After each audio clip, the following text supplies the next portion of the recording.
आज मी एका नात्याबद्दल बोलणार आहे जे प्रत्येक घरात असतं.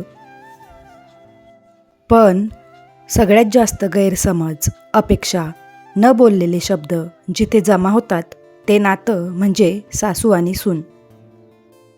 लग्नाच्या दिवशी एक मुलगी आपलं सगळं मागे टाकून येते.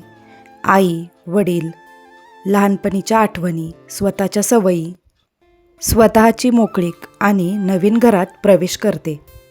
तिच्यासाठी सगळंच नवीन असतं. घर नवीन, माणसं नवीन, नियम नवीन, मात्र अपेक्षा मात्र जुन्या. आणि दुसऱ्या बाजूला असते सासू, जिने आयुष्यभर स्वतःला झगडत घर सांभाळलेलं असतं. तिच्यासाठी तिचा मुलगा म्हणजेच सर्व काही. तिला वाटतं माझ्या पद्धतीने घर चालायला हवं. आणि जेव्हा नवीन सून घरात येते ना, तेव्हा तिच्या मनात एक अदृश्य भीती असते. माझा मुलगा माझ्यापासून दुरावला तर, घरातलं माझं स्थान बदललं तर. इथेच सुरुवात होते न बोलणाऱ्या भावना आणि नात्यातले ताण. सून मनात म्हणत असते, मी इथे परकी नाही, मला स्वीकारा. आणि सासू म्हणत असते, माझी किंमत शून्य करू नका, मला विसरू नका. खरं तर दोघीही बरोबरच असतात. चुकीचं कोणीही नाही. चुकीच्या असतात फक्त आपल्या अपेक्षा आणि आपलं बोलणं. सून जर थोडी उशिरा उठली तर लगेच म्हटलं जातं, आळशीच आहे ही सून. आणि सासू थोडी रागावली तर म्हटलं जातं, जुन्या विचारांची आहे. का बरं आपण एकमेकींच्या जागी स्वतःला ठेवून बघत नाही? सून हे समजून घेत नाही की सासू ही एकेकाळी सूनच होती. तिनेही अशाच नजरा, असेच टोमणे आणि असंच सामंजस्य अनुभवलेलं आहे. आणि सासू हे विसरते की ही मुलगी आज पहिल्यांदाच सगळ्यांसमोर स्वतःला सिद्ध करायला आलेली आहे. तिचं मन घाबरतंय, बुजलंय, हरवलंय. तिला फक्त आपली वाटण्याची ऊब हवी आहे. आपण नातं जड की हलकं करतो हे आपण स्वतः ठरवायचं असतं. सासू जर म्हणाली, बाळा चुका झाल्या तरी हरकत नाही, मी आहे तुझ्या पाठीशी.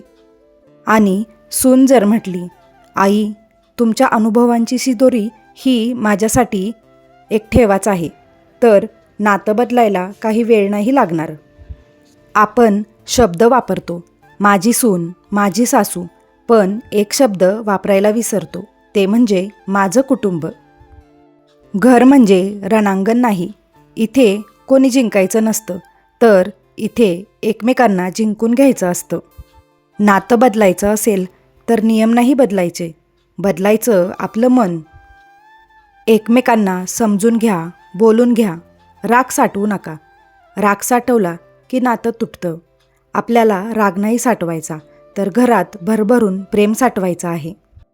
आज मी ऐकणाऱ्या प्रत्येक सासूबाईला आणि प्रत्येक सूनबाईला एकच सांगते, थोडं हसा, थोडं सोडा, थोडं जास्त समजून घ्या.